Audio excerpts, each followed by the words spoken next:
coût et leur capacité à mobiliser et à incarner une véritable alternative politique est sérieusement compromise. Et pour terminer, le quotidien, donc le journal de l'Île Rouge, termine en disant que pour que l'opposition ait une chance de renverser le pouvoir en place, il est indispensable de passer des mots aux actes. La formation de comités et la rédaction de déclarations ne suffisent pas. Le pouvoir ne se gagne pas par des discours, mais par des actions déterminées et stratégiques. La répétition de ces échecs montre qu'il est temps de repenser l'approche, de chercher des méthodes plus efficaces et de montrer une réelle volonté de changement. La création du KMSB ressemble à une énième tentative vaine d'une opposition désorganisée et inefficace, à moins que cette nouvelle association ne parvienne à se démarquer par des actions concrètes et un engagement authentique. Elle risque de rejoindre la longue liste des initiatives inutiles, laissant le champ libre à Lazuel pour continuer son règne sans véritable opposition. Donc je vous ai dit, il faut réfléchir à ce discours du journal de l'Île Rouge. Ça nous amène peut-être à ne pas prendre les informations sans vraiment réfléchir. Peut-être aussi que, comme je dis, peut-être qu'il y a derrière le journal de l'Île Rouge certains groupes qui cherchent à se positionner par rapport à la situation politique. Donc voilà, donc il tire à vue sur le KMSP. C'est à voir, à mon avis. Et enfin, donc, pour terminer sur le contexte électoral et le contexte politique, je voudrais vous parler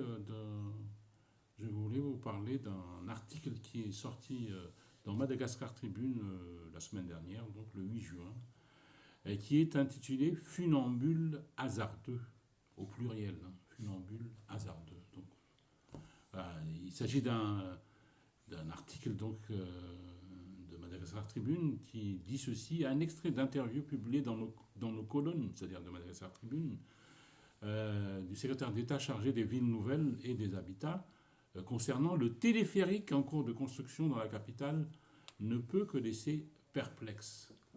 Le ministre, le secrétaire d'État, a avancé la possibilité de distribuer des tickets gratuits et ou subventionnés pour inciter les Malgaches à se tourner vers ce mode de transport par câble. Je vous ai dit la semaine dernière qu'il a été fait des essais sans passagers, donc, mais des bacs d'eau, pas des bouteilles, mais des jerrycans d'eau ou des choses comme ça, donc pour faire un poids. Dans les essais qui ont été faits des téléphériques, donc entre Anouch et Adalaké, je ne sais plus très bien, à Souarang, Anouch et Souarang.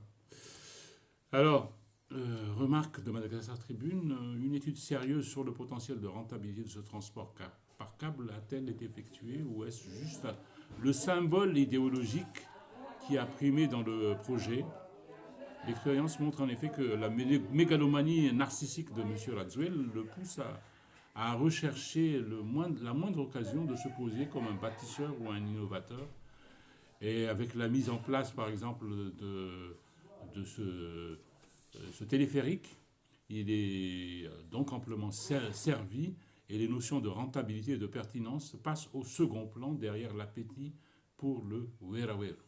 Voilà, donc deuxième remarque, ce projet a été lancé dans un contexte où la population malgache paye le résultat de décennies de services subventionnés à la Jirama, la société d'électricité, pour cause de refus de tous les dirigeants depuis la Deuxième République d'appliquer la vérité des prix. Alors, dans un contexte de faible pouvoir d'achat, celle-ci présentait en effet un risque sociopolitique, donc des risques d'insurrection, au moins de grève. Alors, ces choix ont eu deux effets: une saignée permanente dans les finances publiques à cause de ces subventions et une qualité de service de plus en plus minable au fil du temps, faute de capacité à assurer la maintenance et les investissements nécessaires. Au vu de cette expérience douloureuse, à envisager un nouveau système de subventions